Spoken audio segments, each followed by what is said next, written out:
everyone, and welcome back to video 2 of our Reframing Behavior Part 3. So, today we're here to talk about building healthy partnerships with families. And so, when we think about supporting children's behavior and development, one of the most powerful tools that we have is our relationships with families. Families are essential partners. They know their children better than anyone. And when we as educators can get that insider information, this benefits not just children and families, but teachers as well.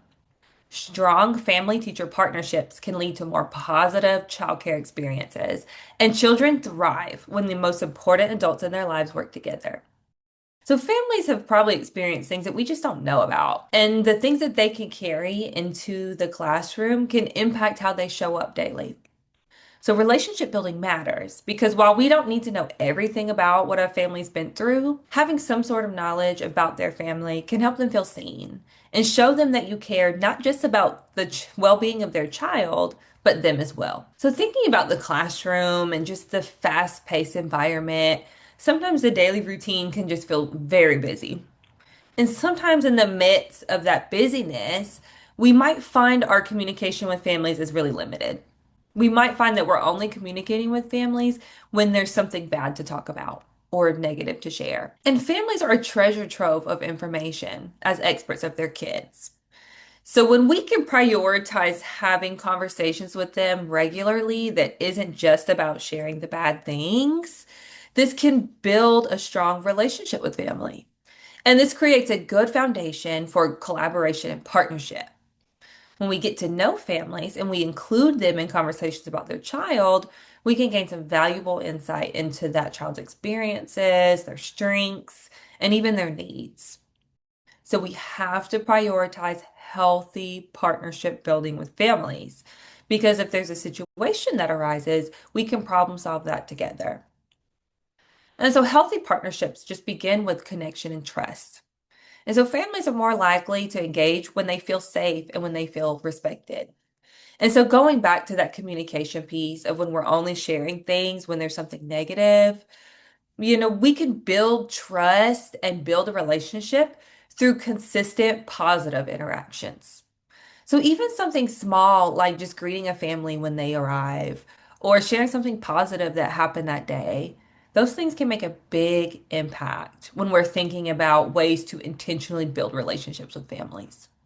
So all these little brief moments of connection, like a quick note home or a brief conversation at drop off or pick up, these things can build those partnerships over time.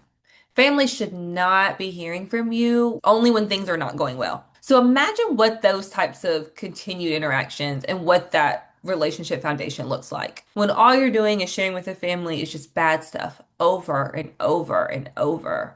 This can make communication feel very stressful. And it can also lead to families not feeling very comfortable sharing about their world. So, positive communication can build that relationship and form those healthy connections before any sort of challenge arises. It's important as educators to create environments that just feel very welcoming and warm. Families should feel welcome to be able to participate and to be in that space. We also want to be very respectful of diverse families. We're so grateful to be able to celebrating the diversity of all of these wonderful children and families in your care. And so it's important to show them that we respect all of their differences. Strong partnerships are built through consistent, respectful communication. We want to use collaborative language, like what are the things that you all do at home? How can I take that from home and use it here? That collaborative language is really important because it shows families that you care about making meaningful connection. Healthy partnerships are ongoing. They grow over time through respect and through consistency. So I want to share a resource from our friends at NCPMI that offer some really great tips for building relationships with families. And an easy way to do this is just by getting to know each other. Getting to know one another helps make that day-to-day communication so much easier. Daily positive interactions lay a very strong foundation for teachers to easily approach families when a more in-depth conversation is needed. And this helps families feel more comfortable sharing with teachers when they have more sensitive things that need to be shared. So I hope all of this information and these resources are helpful in this video. And we look forward to seeing you guys in the next video. Take care.